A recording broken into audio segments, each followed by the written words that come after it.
raised from among the dead, how do some of you say there is no resurrection? But if there is no resurrection, neither has Christ been raised. He loves that back and forth strophe, antistrophe, epod of the Greek lyrical ode. But if Christ has not been raised, then our preaching is worthless. Notice, you worthless man, don't you know that faith without works is dead? Dead Sea Scrolls. And the liar built a city on a worthless service and lying. Yes, they're all using the same language. And your faith is worthless. If Christ has not been raised, your faith is foolish or in vain, and so on and so forth. Well, you can go on about that, and so on. Oh, by the way, look at you can just pick up any place here. 21. For since death came through man, the resurrection of the dead also came through man. For all die in Adam, so also may be a life in Christ. Here's going to be getting into the primal Adam idea. He knows the primal Adam idea of the Pseudo-Clementines. Look at 45. For it is written, the first man, Adam, became a living soul. The last Adam became a life-giving spirit. Jesus is second Adam, or last Adam. The first man is of the earth heavenly. The second man, the second Adam, is the Lord out of heaven. I'll tell you a heavenly secret, and so on and so forth. Okay. That's 1 Corinthians, where he gives his resurrection citing list. But you see, first of all, it doesn't agree with the Gospels at all. But everyone agrees that there's an interpolation there.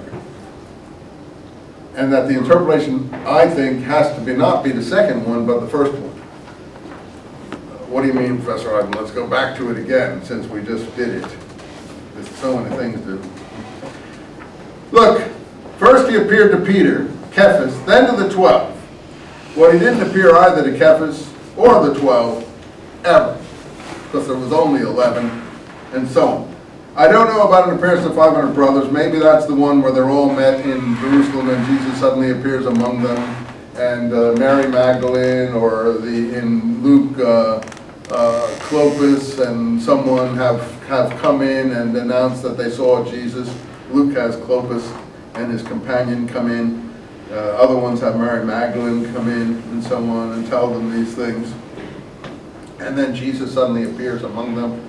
We will see that may be the 500 brothers at the same time. But that's what most people say. That's the Orthodox presentation, even though it's not agreeing with the Gospels.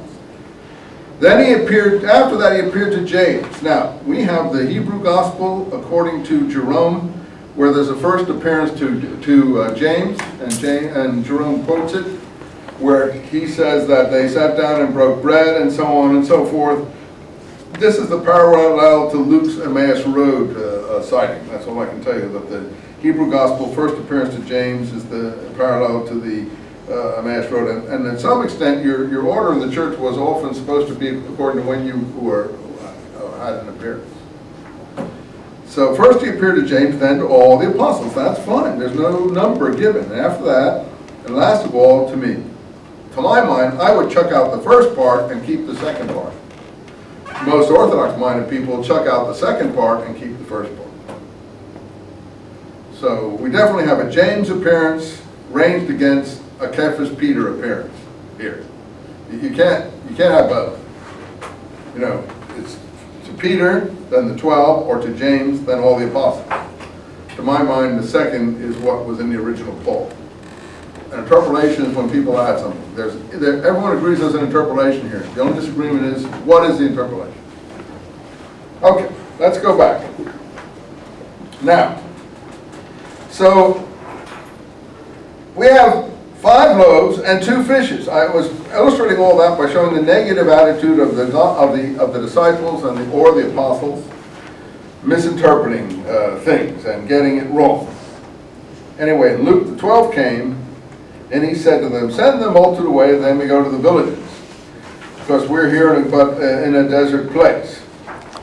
And then in John, Philip answered, 200 pennyworth of bread is not sufficient. So the amounts in John are different there. Anyway, so he commanded the multitudes to sit down. This is Moses in the wilderness and the manna. And he took the 5 loaves. What's Jesus doing here? A sign, right? A sign. A miracle. And the two fish, a magical sign in my view, and the two fishes looking up at heaven, he blessed them and break them, and they did all eat and were filled. In my book, I make a lot of the word filled. I can't do it here. I say pay attention to all of the usage of the word fill and filled. And the reason is, in my New Testament code, I give you many reasons for that. I can't do it here. Which remained over the broken, and they took that from the broken pieces, 12 baskets full. See, I say this relates to a Talmudic episode where a person, this is crazy, I know, called Noctimon, fills the temple cisterns after making rain. And Noctimon was also reputed to have fed the city of Jerusalem